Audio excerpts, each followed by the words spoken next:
Hello, this is Ray Varner. We are at the home of Anne Raynor Hutchinson Dahlquist in Lansdowne, Virginia, class of 92. And also here with us is Sarah Hendricks from the Development Office. And we are here with the Living Legacies Oral History Program, also with the Women of RMC initiative. So, hello, Raynor. Okay. How did you first hear about Randolph-Macon College?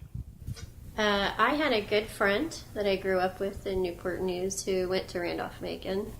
And then I had a good friend whose father, Godfrey Smith, went to Randolph-Macon, was an alumni of Randolph-Macon, and actually dated his son for some time in high school. And Godfrey frequently talked about Randolph-Macon. He went back to a lot of the KA events at Randolph-Macon. And so I considered several different colleges, and in the end made a decision. I think it was between Meredith College and Wake Forest and Randolph-Macon, and I went to spend a weekend at Randolph-Macon with Donna Hanson-Hazard, who I think was the class of 90, and just fell in love with the campus and decided that's where I wanted to be. So really, I had all throughout high school heard about Randolph-Macon through friends and family. Okay, can you talk a bit more about why you decided to come to Randolph-Macon? Was it just the campus, or what were some other reasons? I attended a couple of classes while I was there, and I liked the teacher-student ratio. I liked the hands-on that the teachers had with the students. I had studied French all the way through high school, and I really wanted to continue that. I loved the opportunity, being Division III, that there was a possibility to be able to play field hockey, which I had done in high school. And I had gone to a relatively larger high school, and I liked the feeling of a smaller institution where the emphasis was on a liberal arts education and where there was a good student-teacher ratio. I really felt like it was a good community size for a good learning environment. All right, you said it was beautiful. Can you go more into what were your impressions of the nature, what it looked like? Well, I had a good weekend. It was a fall weekend, and Randolph-Macon's very pretty in the fall. And I fell in love with the history of Randolph-Macon, the history of Ashland, and the really pretty buildings and that kind of thing. So it was a really, the history of the campus was very rich, and it was very appealing to me. Okay. So can you tell us about when you arrived on campus as a freshman? Mm-hmm. What it was like? And Sure. I was in Mary Branch my freshman year. I wasn't actually down in what we called the motels, which is where most freshmen were. I was up in Mary Branch for some reason. I still don't know why, but so I was in Mary Branch, and arriving sort of meant coming to that circular driveway behind Mary Branch and unloading all my things and going up to the second floor of Mary Branch South. And I remember it being very hot. There was no air conditioning in Mary Branch. Conrad was the only dorm on campus with air conditioning at that point. And my dad didn't feel like there was a need to pay extra to live just to have air conditioning. So it was a little intimidating. I didn't know my roommate. She was from Richmond. And, it was a little bit intimidating coming on campus. But it was a very exciting time. I got there a bit early for field hockey, so I was alone in the dorm for a little while, so I think that was it was good in that I got settled in. It was kind of bad in that there weren't a lot of people around. I was fortunate enough to be on a mixed hall where there were upperclassmen and freshmen all in one place, so I had a great experience kind of having the girls on my hall show me around the campus, and I had a wonderful RA by the name of Leah Clem, who really took a great interest in making sure that we got adjusted well into the campus. So it was a good first experience. I remember that my mother had trouble leaving me, and I wanted her to leave. So, I was excited, I think. I was really excited to be there. And Mary Branch has a it's a nice dorm, or was back then. I don't know if it is now, but it was a good size. You know, it wasn't a tiny little dorm room, so you didn't feel like you were kind of moving into a closet. You kind of felt like you were assuming your own space, if you will, which was nice. So, Did you go through orientation with the other students after you arrived for field hockey? I did go through orientation. Our orientation was a bit different, I think, back then than what I understand they do today. I think they do a much more thorough job of orientation than they did back then. I think orientation, I don't remember a lot about it except that it was everybody sort of assembling. I want to say it was maybe even over in the student center, but it wasn't very formal. It wasn't kind of a whole weekend away and things like that. We had come up previous in the summer for kind of a day of orientation where we had gotten to know some of the professors and things like that, but it wasn't real formal. It was really sort of, hitch yourself to an upperclassman and find your way around. I had a great advisor. Dr. Hilliard was my advisor, and she was amazing at helping me kind of, figure out what I was doing and where I was going and those sorts of things. So. Okay. Can you tell us more about your social life while you were on campus? Mm-hmm. I played field hockey the first 2 years I was there, and in the spring of my freshman year, I participated in Rush, and I joined Phi Mu, which was a sorority on campus at the time. I was active in sports, and I was active in the Greek system. I sort of kind of melded with the girls in those two circles and did a lot with them. And then I spent a lot of time, I was in the honors program the first couple of years, and spent a lot of time at the honors house. That's what we called it at the time, which was over near the Phi Mu house, and took a lot of classes there. Spent a lot of time with fellow friends who were sort of in and out of the French and Spanish programs. But a lot of my time really revolved around those two circles of friends. But Raynor Macon at the time was heavily Greek. It was about 90%, or something of the students were in the Greek system. So weekend activity was pretty strongly tied to the Greek system. And most of the opportunities to volunteer in the community and to do other things came through the Greek system. There was an active sort of set of groups on campus. I participated in the a Fellowship of Christian Athletes and some of those other things. But I don't think, in remembering back, we had as broad of a sense of on-campus activities that the students have today in terms of just like alternative activities. It feels to me like a lot of the activity kind of came through either the sports, through football and that kind of stuff, or through the Greek system. And when I went to school, football games and tailgating was a very big deal. Everybody dressed for them. Women wore dresses. We wore hats and dresses, and guys wore sports coats and ties. And we had big deal tailgates. So sporting event was a real part of the fabric of the life of the college and a really old tradition. And so that was a lot of the social part of what I did. I have two quick questions. Mm-hmm. Did you find that in the sorority, for example, was it mostly, did the field hockey players typically go to the same sorority? Did the soccer play, was there a, yeah, did they sort of break off, the sororities break off, or fraternities based on, The way because that happens yeah, that was still a little. I would say there was a little bit of crossover. There were 3 sororities as I recall. I may have that wrong. There was Phi Mu, Kappa Alpha Theta, and Alpha Gamma Delta. And primarily the field hockey players joined Phi Mu. Some of them joined Kappa Alpha Theta, but that was primarily what happened. Phi Mu's were very sporty. We did a lot of intramural stuff and a lot of different sports and that kind of thing. But a lot of my friends, and myself included, had to make a choice. We're somewhat torn between Theta or Phi Mu at the time. Barkley DePriest was was a Phi Mu advisor at the time and a friend, and I think Barkley had a lot to do with my decision to go to Phi Mu. But there were a lot. I would say 90% of the field hockey team, if they went to a Greek sorority, went to Phi Mu. So that was probably a lot of it. Yeah. My other question was about tailgating. Uh-huh. I think it was kind of infamous in the 90s. But was that something that all 4 years participated in? Was it at alumni tailgates? I mean, was it the entire Randolph-Macon community, or did you as students sort of separate yourselves and tailgate at one of the fraternity houses, or were you in the parking lot with the alums, I guess It was very intermingled, alum and current students. It was in the parking lot, and it was very intermixed.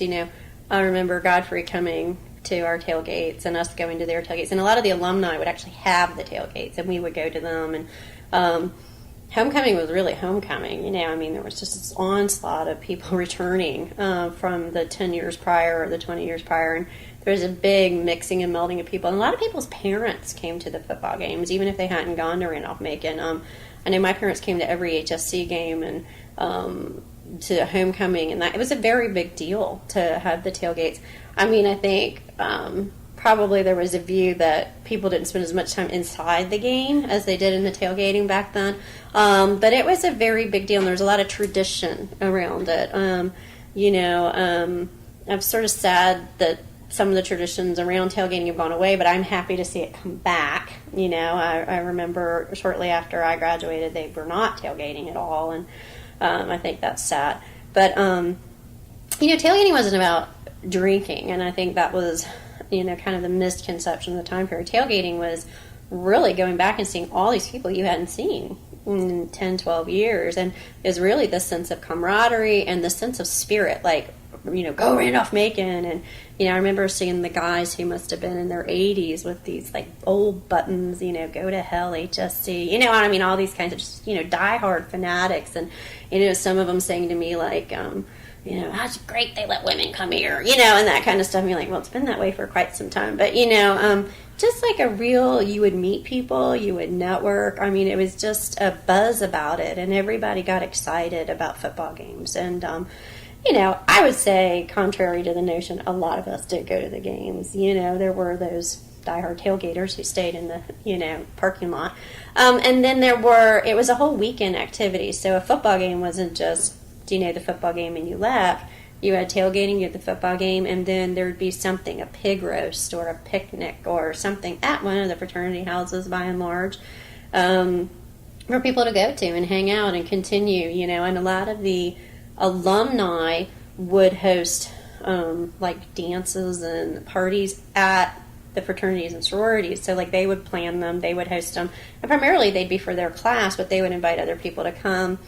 And FIMU would always have, like, homecoming weekend, a big reception, with sandwiches and stuff for all the FIMU who were on campus. So it was, football especially was a very big deal, and basketball. Hal Nunley, made sure basketball was a big deal, and it was. Those two sports primarily. But, I don't know if it's because I was in a sorority where a lot of people played sports or not, but we went to the soccer games, we went to the lacrosse games, we all attended each other's events, and it was a very close-knit community in terms of just celebrating Randolph-Macon a lot and celebrating the college through sports. It was a very big thing when I went to school. So, Can you tell us more about your closest friends, who you hung out with, and just those relationships? Some of my best girlfriends today. I had a really close-knit group of girls at FIMU, and I've stayed close with them, till today. I'm lucky that a lot of them live in Northern Virginia and D.C. But Shauna Tavares Cassidy and Alice Webb and Stacy Dash and Stacy Schwab and Dana Goff Jenkins. I mean, I could go on and on. But we're all on. I think the only thing I do on Facebook is talk to my old Randolph-Macon girlfriends. I don't use it probably the way people do.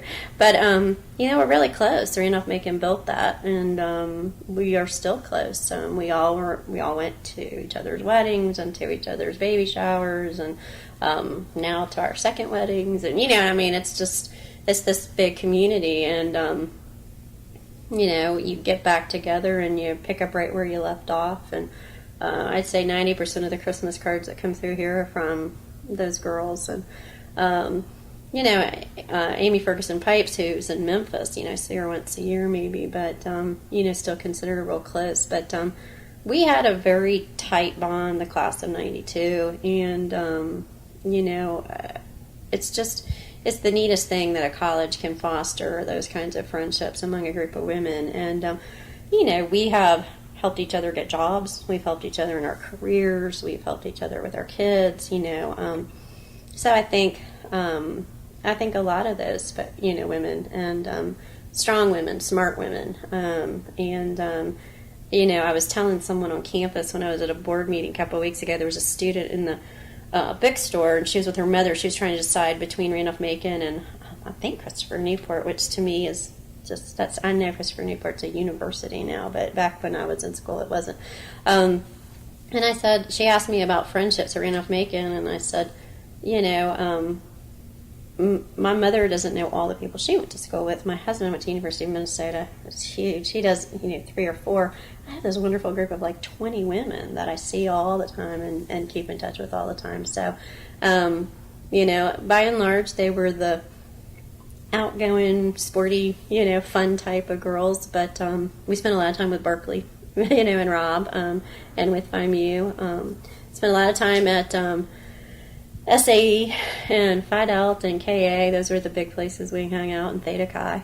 And a lot of those girls married some of those guys, so I get to see their husbands too still. So it's a neat group of people, and I'm really happy that a lot of them live and work, right around here in this area. So it's a neat group. Can you say more about that first roommate you had from Richmond, or maybe some of your other roommates? Any stories about them? Or my first roommate from Richmond, I'm struggling to remember her name right now. She was really sort of a commuter student. She, which I guess was lucky for me. She was really sweet, but I think she only really had a dorm room to make her parents happy. She had a boyfriend in Richmond, and I didn't see her too terribly much. My sophomore year, I lived with a friend from FIMU, and my junior year I went to Paris. And when I got back, second semester of my junior year, I lived with another friend. So, and then my senior year, I actually moved off campus with Stacy Hatcher Schwab, and we lived in the apartment that's above Cross Brothers grocery store on the railroad track. It had been an artist's loft, I guess, and I guess looking back, it was really kind of silly. We thought it was wonderful. It had no heat. We died in like January, but Mimi and Andy Sift had just opened the Iron Horse. Literally had just opened it. And I was out on a run with Sarah Croft and stopped. They had a sign in the window. They were hiring waitresses. And I went to work there as a waitress. And then Stacy went to work there as a hostess. And we worked there, weeknights, weekends and stuff. And so we lived across the railroad track from them. And because Stacy had the key to the place, and this is back where everybody had burglar alarms, we would go over and we'd carry this like industrial strength vacuum cleaner across the railroad tracks over to our house, and we'd vacuum our house before we'd have people over. But we had like the ultimate place to have people over. I mean, it was just this gigantic loft, and we didn't really have, all of our furniture was from the Salvation Army down off of College Street. And so we had a great big parking lot because it was really designed for shopping, so we could have great parties, and, we could walk to the campus. But that's what we did our senior year, and actually we lived there after we graduated, too, for a little while. But, we suffered, we had no air conditioning and no heat, but we thought it was really cool. Yeah. So, you were a French major, so how did you decide on that? Well, I wasn't at first.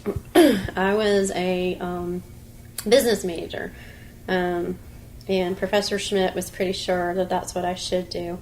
And then I was going to be a journalism major, and Dr. Gray was pretty sure I shouldn't do that. And all along I kept taking French. I had been taking it, I kept taking it, and I chose Dr. Hilliard. Well, really, she took me on as my advisor. I went to see her. And I had a professor, Dr. Gaudry Hudson. She's not there anymore. My sophomore year. And she was amazing. Absolutely amazing. She had a father in the 70s who was one of these kind of hippie guitarists in France and had made all these records. And she would bring them and she would play them for us, and she would talk about what it was like to sit along the Seine and write music. And, you know, I mean, it just kind of made France come alive in the classroom sitting there in Ashland. And she was just unbelievably different in her teaching method. But the only thing was with her was when class started, she locked the door. You got locked out. But she really started talking to me about going to France and thinking about French as a major. And I think I kind of suffered from this notion of you can't do anything with French except teach. And having come from a long line of teachers, I was very sure I did not want to do that. My father was sure he didn't want me to do that. So I had my good friend that I mentioned earlier, Amy Ferguson, who married Wes Pipes from Raynor, Macon, came to me one day and she said, Raynor, there's this great thing. If you go and you take this oral exam and this written exam, you can go to Paris. And I said, I don't have any plans to go to Paris. She said, well, let's just take the exam. Let's just take the test. And I said, fine, but my spoken French is not any good. I'll fail. So Dr. DeGraff held the interviews, and I went really on a lark. And Dr. DeGraff said, Raynor, for you to go, you have to change your major to French. You cannot go as a non-French major unless you want to go on J-term. And so I said, let's just take the test first and see if I even pass it. So I passed the test and got selected to go, and Amy didn't. So there I was with this pseudo-commitment in my hand, the ability to change my major, and then I needed to convince my father that this is what I was going to do. I was going to go to Paris for a semester. And I came home for the weekend, and I said, Dad, guess what? I've changed my major to French. You know, I'm going to try to keep my business econ minor. And he said, what in the world are you going to do with a French major? And so off the top of my head, I said, I'm going to go work for the UN one day. That's what I really, I really wanted to go to France. I really had no idea what I was going to do with it. And he sort of scoffed a little bit, but to my surprise, my mother really pushed hard for me to go to France and for me to be able to change my major and all those sorts of things. And so off I went, and it really happened, you know, just like that. And overnight I had to file that I wasn't going to be there in the fall, and all those sorts of things. So, you know, I got on a plane kind of not knowing what I was getting myself into and went over to Paris. But I never really went to Raynor-Macon to be a French major, you know, and it just sort of happened. As luck would have it, later after I graduated, the combination of the English classes for journalism and the econ classes and then the French helped me get into Pepperdine's International MBA program, because it was a great blend of undergrad, you know, and Pepperdine's program is kind of like the one at Thunderbird. And so I didn't know it at the time, but I was kind of creating for myself the ability to go to a good graduate school. But I just sort of, you know, look, I was, 19? It sounded like fun, you know, and it sounded like a great opportunity. And Dr. Hilliard really pushed me. She said, go. You know, I think it'll be wonderful for you. It'll change your life. It'll be eye-opening. And it was. You know, it's probably... you know, you can count on one hand, I think, the things in your life that are really transformational. And I think for me, that semester in Paris was really, really transformational in terms of what I was studying and how I was studying, and being, you know, in a classroom where, you know, one of the classes we had while I was there, Philippe Pontet was the professor, and we studied the culture, literature, art, and music of the Belle Epoque. And we did it all at one time while he played the music, while we were watching the art, and we were having class in the Musée d'Orsay. You know, it was just this sensory experience that you're not going to have anywhere else. And we lived in France with French families, and I lived in an apartment building that was run by Madame Depierre. She was a French lady, and it was three of us, a gal from Goucher College and a gal from Salve Regina College and myself, who were all in the Raynor-Macon program. And we lived together, and we rented a room from her. And, you know, so we figured out how to get around. We figured out what to do. We bought groceries. We had to go to the Sorbonne and enroll ourselves in classes. And we had to take literature and French culture and grammar from people at the Sorbonne who really didn't care for us much because we were Americans, and they thought we were very, you know, relaxed in terms of our standards of education, and so they were pretty harsh on us. But then on the weekends we would go to Rome, and we would go to London, and we would go, you know, and so what a classroom, what a world experience overnight. And, so I came back to Randolph-Macon with a different perspective, with a different view, and I don't think I realized till years later how transformational it was, but it was a very good decision. I've told Dr. Hilliard many, many times that it was the best thing she ever kind of nudged me to do, and even though it was something that, I guess I should thank Amy for, but it was just on a lark that we decided to go apply for the program. So, yeah, I'm really hopeful that Randolph-Macon will build out the International Studies program even more. Been talking with I've been talking with the president and with Dr. Hilliard about it. I really hope that it continues to have the hold it does and gets even broader for students so that they can go. It's a neat half semester. At Christmas, I asked to stay the full year. I wanted to continue on. My dad said that's enough. We're coming back to campus, and I did. And luckily for me, moved back into the motels, as we call them, with Dana Goff Jenkins. It was in my year. So, but I think everybody should do it. I think everyone who goes to college to have a study abroad experience somewhere. I really do. I really think it's that important. So. My son will have one, whether he knows it or not. I'll make sure of it. So, was it hard? Did you find it hard to reassimilate? I mean, if you had this transformative experience, whether you knew it or not, when you got back, and there were these kids who had just been in Ashland for the past 3 months, did you find that your friendships changed, or the people you were friends with changed? Anything like that? Yes and no. I was dating a guy at the time at Virginia Tech. We broke up long distance. I think when that relationship sort of suffered my having been abroad and having a broader life experience. If you had asked my father about my study abroad experience, the only thing he'll tell you is our phone bill was astronomical, and that's because I would call the phone in Olin dormitory, and somebody would answer. So back up. We had hallway phones back then, right? We didn't have a cell phone, and it would ring, and somebody would answer, and then they would scream, "It's Raynor. She's on the phone. She's in Paris." And I would just sit in a phone booth on the street corner in France, and just talk to all my sorority sisters one by one. They would come up. They would tell me what they'd been doing. I would tell them what I had been doing. I don't think I felt like I missed out on a lot of what they were doing. It was odd coming back after having been away a semester, and you're kind of trying to reintegrate. And I remember at the time in Paris, it was very in vogue to wear like tight black leggings with kind of a longer sweater over top. And I came back, and I remember one of my really good friends, Kim Saul-Bowen, who said, "Raynor, are you going to wear those black leggings every day? Where did they come from?" And this is very trendy in Paris. She's like, "You're not in Paris, you're in Ashland, and no one wears those, so take them off." I remember that.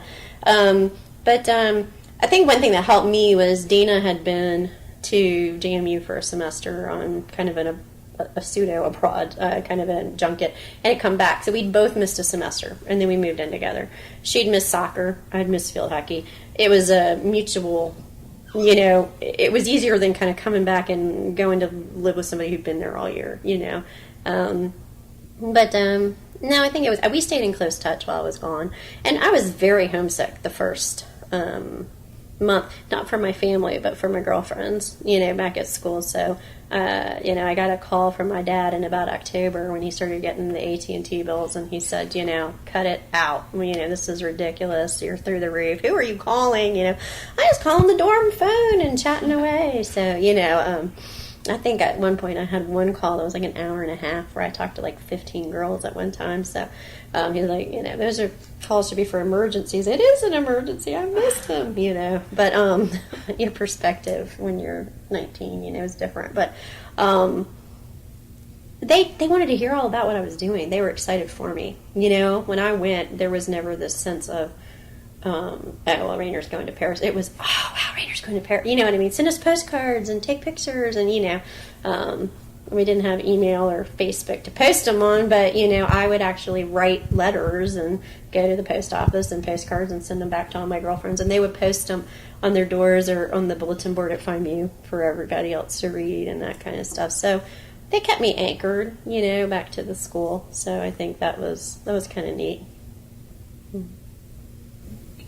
You mentioned that you went to school after Randolph-Macon. Can you tell us more about what you did after graduation? Mm-hmm. Well, it worked for a little while. And that was in 92, and the economy, as it is now, was not very kind. And graduate students, we were not having a lot of work, a lot of luck with work. The economy was really tough. And I think had it not been for Capital One and Circuit City, a lot of Randolph-Macon grads that year wouldn't have had, work. So I went to work as a nanny, and ended up, really deciding that if I wanted to get a career going, I was going to need to go to graduate school. And started looking around and looked at Thunderbird and a lot of other places, and didn't really know what I wanted my master's in. But I knew I wanted to be some combination of international study and business. And that's why I chose Pepperdine, and Pepperdine was in California. Pepperdine had a kind of a different admissions process where I literally found out I was going in April and needed to be there in June. And I packed up. I had a little teeny Toyota Corolla at the time. I was living with Stacy in the Cross Brothers grocery. I packed up all my clothes. The guy I was dating, who was an SAE at the time, and we got in my car and we drove to California. It was really just that fast, almost kind of like my decision to go to Paris, which, if you know me and know that I'm type A and very analytical, it's a very rash thing for me to do, but it seemed at the time just the right fit and the right thing to do. So I went. I didn't know anybody there. I didn't have any financial aid lined up. I got to Pepperdine and found a job posting for a nanny on a bulletin board and lived with them and worked for them. And after the guy I was dating kind of got me settled and he went back to Ashland, I started classes, and I loved it. I loved the combination of law, business, and international study. And I worked, which you weren't supposed to do, but I did. I worked and lived in various different places until I could get my own job. And it was the greatest thing because I put myself through school. I paid for all of it on my own, financial aided it all on my own, and just sort of was in California on my own. It was just almost like being in France. It was another sort of abroad experience where I was in a brand new place. A lot of the people around me speak Spanish. I suddenly wished I'd been a Spanish major instead of a French major. It wasn't doing me much good in Southern California. But I had all the basic skills I needed from having studied abroad of how to just sort of assimilate into a culture, into an environment. And I had a really good liberal arts education, so I knew how to approach my classes, even if they weren't completely new to me. So it took me 2.5 years to finish graduate school, and I lived in Los Angeles for a time after that. But Pepperdine really was, it was in its infancy at that point for its MBA program. Kenneth Starr was teaching at the law school. The law school was really well known, and but the international MBA program was sort of just beginning and just blooming. So Dr. Hilliard and Dean Andrews wrote me really great letters of recommendation to go, and I think really helped me to get in. They really wrote strong recommendations because I was a bit younger than some of the folks who were in there. But that's really how I did it. Again, my parents were astonished that I picked up and moved cross country overnight, but looking back, it was another really good decision, a good chance to take, if you will. And when I finally did graduate in I guess I was in 94, 95, I started work. It was easier in California at that time to assimilate into a good, solid job, and I went to work for Transamerica and started my career from there. So it wasn't until many years later, it was 12 years ago, that I really all of a sudden was put in charge of an international business unit with an international policy directive, and I could look back and say, this is why I went to France, this is why I went to Pepperdine. For years I worked in high tech, I worked in financial services and in high tech and product management, and I sort of thought, I don't know where the French is going to ever go, except sometimes I had to go to Canada on business. But finally one day I was asked by the CEO at the time of VeriSign to come lead this international group, and it's the group I led until January this year. And, he said, you're going to have 400 employees all over the world. You got to go to all these different places. You're going to have to deal with the foreign governments and policy. And I said, here we are. I finally have the reason that I did all this. God had a plan, and I went down the road, and here it is. It's only taken, 20 years to figure out what it was. But I found myself well prepared, to go into that environment. So, the combination of Randolph-Macon and Pepperdine was a very good one from an education. Graduate school is never like undergraduate from a sense of, I don't feel it, from a sense of like, I don't have the nostalgia about Pepperdine or the friendships about Pepperdine that I did about Randolph-Macon. I mean, I think that's true for most people, but it was a wonderful school. Yeah. So how have you stayed in contact with the college since you've left? Always with Dr. Hilliard and always with Berkeley. Email and letters, and then I don't remember how long ago it was. Mike Carter asked me to join the Board of Associates. I don't remember when. Maybe 4 or 5 years ago now. He asked me to join the Board of Associates. Mike and Godfrey were good friends, and I had done a couple of I had helped with a couple campaigns trying to raise money and things like that for the school. I had stayed in touch with Dr. Hilliard. I had a couple of interns from Randolph-Macon at Verisign, a couple of interns from the international studies. Just sort of things like that. Had stayed in touch, had really come back for a lot of the homecomings and other kinds of things, alumni things. I think there was kind of a dark period in the college's history where this whole, they call it this 90s decade, sort of fell out of touch with the college. And I think that has a lot to do with a lot of the things that I just talked about sort of going away, and that decade not knowing how to associate with the college so much. But I never really did. I always had this love for Randolph-Macon. I kept coming back, and I think Dr. Hilliard was such an amazing mentor for me and a part of my life, and Barkley the same, and her family. I went through a really tough period of time my senior year of college, where my father left home, and I didn't know if I was going to be able to finish school financially.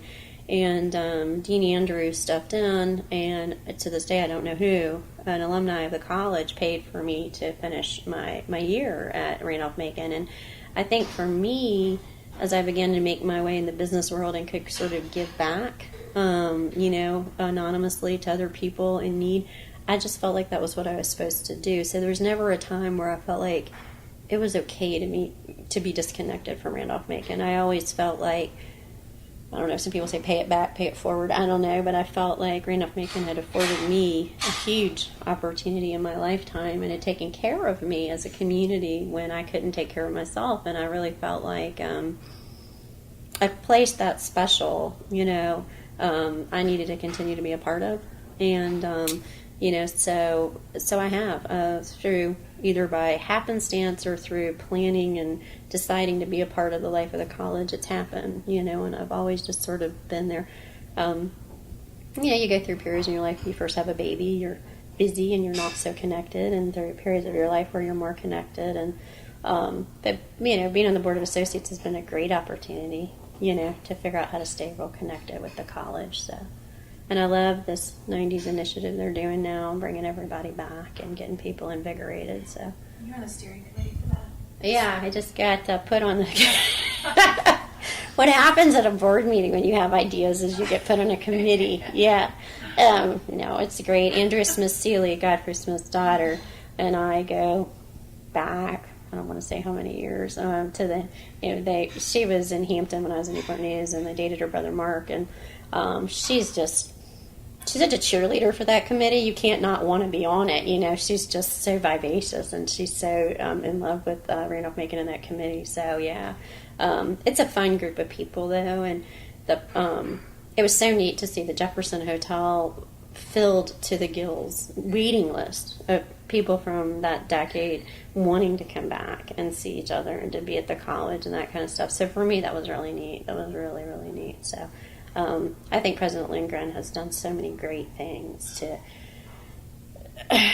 just to help people reconnect with the college and stay connected with the college. I'm really excited about that. And I think there's so many exciting things at Randolph-Macon right now that weren't there when I was there, like the interdisciplinary studies and those kind. I'm fascinated by those. I'm always asking Dr. Hilliard which classes are going on this semester. And I think there was one about the chemistry of wine and stuff like that.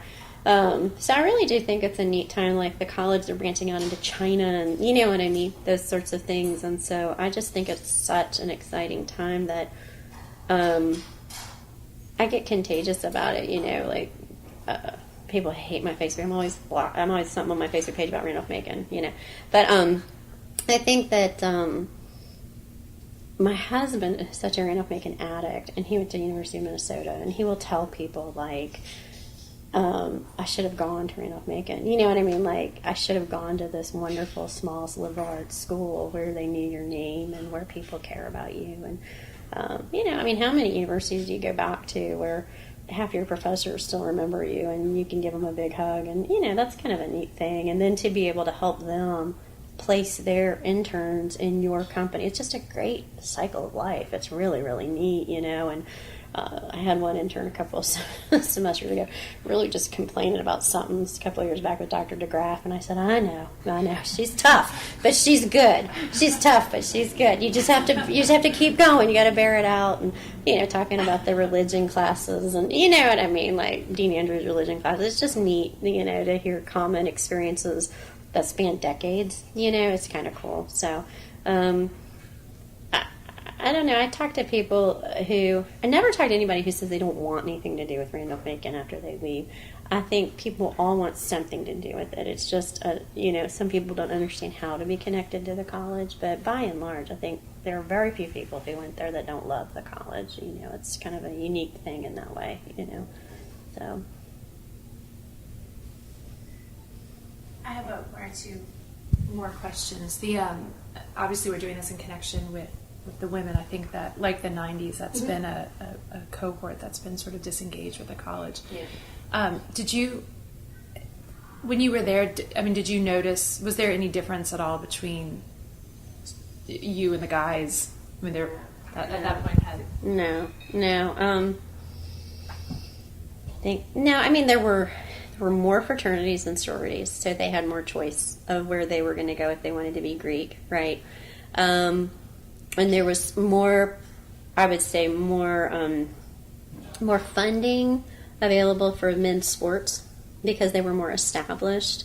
But that wasn't something that it didn't make you feel like, oh, I'm a woman in a men's school. Do you know what I mean? You just sort of said, well, the football program's been around since, Moses was in diapers, and field hockey's only been here since 1980. It's just different, you know what I mean? The reason we have to go across the railroad tracks to go to practice every day is, because they built the field hockey field later, right? So we never felt really like the have and the have-nots that way. I think the only time it really ever sort of felt like there was some kind of disparity, and even then it was okay, was just... it was a law of numbers. There were only 3 sororities, and so they can only take so many girls, and so only so many girls got to go Greek. Whereas the guys had, I think at that point, there were like 10 or 11 fraternities on campus. So, from that standpoint, there were more opportunities for guys to be engaged. And as I said, since so much of the social life was around sporting and sororities and fraternities, you know what I mean? That I think that might have been the only kind of situational issue back then. But no, I never considered myself that I was going to a men's school that had gone co-ed. I never felt like that. I just felt like I was going to school. So, Sort of a little bit different. Would you have any specific advice to young women who are students there now, in particular?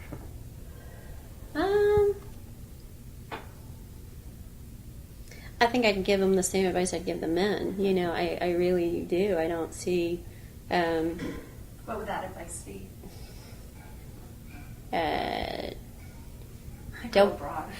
Go study abroad, get to know the world. Don't be in such a hurry to get married after school. Spend your 20s getting to know the world and getting to know what you can do with your education. Don't be afraid to kind of branch out. A lot of the international studies people are telling me that students today don't necessarily want to go abroad right now out of the college group, that it's kind of hard to get people to want to go abroad. And I think that's a shame. I know it's probably a condition of the economic times we're in, as well as maybe the geopolitical situation of flying and being away. But I think that's, I think there are a lot more tools available today to bring the world to you on the internet, but I still don't think there's any replacement for being abroad. I really don't, and that's the true. I mean, in the job I'm now, I mean, I go to Beijing, I go all over the place, and there's no replacement for going there. There's nothing like going there, and I think students should give themselves the opportunity to do that either in undergrad or have sort of a plan for doing it after undergrad. I would also say kind of get out of your major, make sure you take classes that aren't necessarily because you have to, you know what I mean? Go take, if it seems really scary and absurd to you, go take it. I took several classes that my dad would say, "What are you taking?" And I would say, "Well, it just seems kind of neat and weird and different, and or it just seemed like a great way to fill the, the requirement." Like human form, for example. I can't draw a lick, but I took human form. I did horribly in it, but it was an interesting class to take. Took speed walking one semester for 1 hour credit with Coach LaHaye. Why I did that, I still don't know. And I was an upperclassman, and it met at like 8 a.m., which was even more appalling that I did that. But I think that there are so many neat classes right now that Randolph-Macon has to offer that. And I think people are so head down, in my major, trying to get a good grade that I think it's like, when are you ever going to get that experience again to be able to kind of look down a list of all these great choices that you have and go take one? You know what I mean? I think people kid themselves that, once I'm out of school, I'll go take a class in that somewhere. It doesn't happen. You know what I mean? You work and you have families and you say it's going to happen, but it rarely does. Sometimes it does, but it rarely does. Or, it's not as great of a class as it would have been if you'd been, studying it in your undergrad. So I would say get out of your own major and do things. And I think be very involved in a community sense. Take advantage of the social entrepreneurship program that Randolph-Macon starting and other things just to get connected to the world at large on a social level. Get to know people beyond the people you sit at, your dining hall table with every day, you know what I mean, and what their situations are, become more informed, that kind of a thing. Because Randolph-Macon is such a closed, small community, I think sometimes, people have to sort of want to do that in order to know more about the world. But I think those are the only thing, and I would say it equally to the men and to the women, and I would say plan for more education. I think that, you should always want to learn, whether, that's through a program at your work or graduate school or whatever it is, but, don't stop. Don't stop learning. Keep engaged. So, but those would be all the same things that I would tell men or women. I get that question a lot in the workplace. People will say, Raynor, what's the secret to work-life balance for women? It's not for women. It's for women and men. You know what I mean? It's the same thing. And so I think the same thing's true for college students. I really do.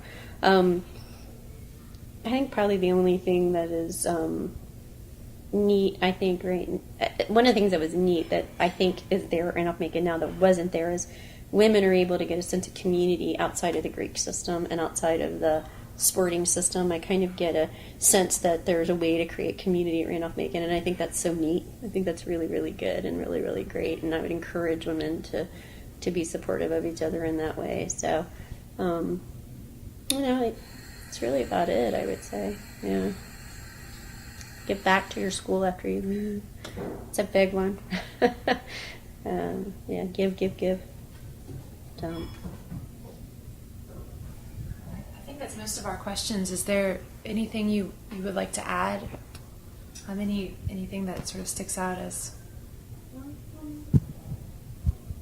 No, I mean, I just think in the history of the college, you guys are probably capturing some of the great just icon, the legends of the college, you know, Barkley definitely being one of them, and, you know, some other people in the college. But I think Randolph-Macon is the people. You know, it is pretty. It is a neat campus. It does have wonderful classes, but the community and the fabric survives because of the teachers and the staff and the connection they make with the students.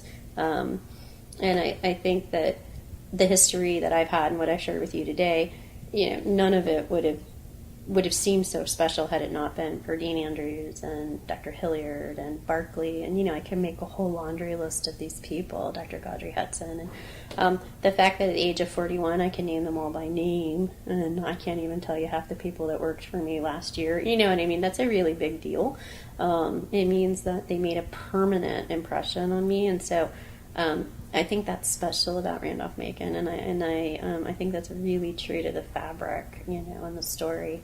I remember Hal Nunley was dating a basketball player at the time, and he thought he was spending too much time with me and not enough time playing basketball, and so Hal came to my apartment to let me know that there'd be less of me and more of basketball.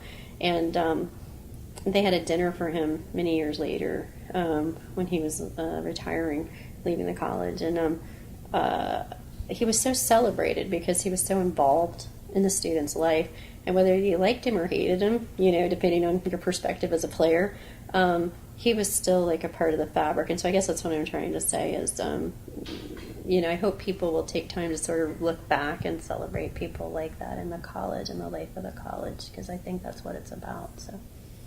All right. Well, I think that's everything. So if you don't have anything else to say, well, thanks for your time. Thank you. And I guess. Okay.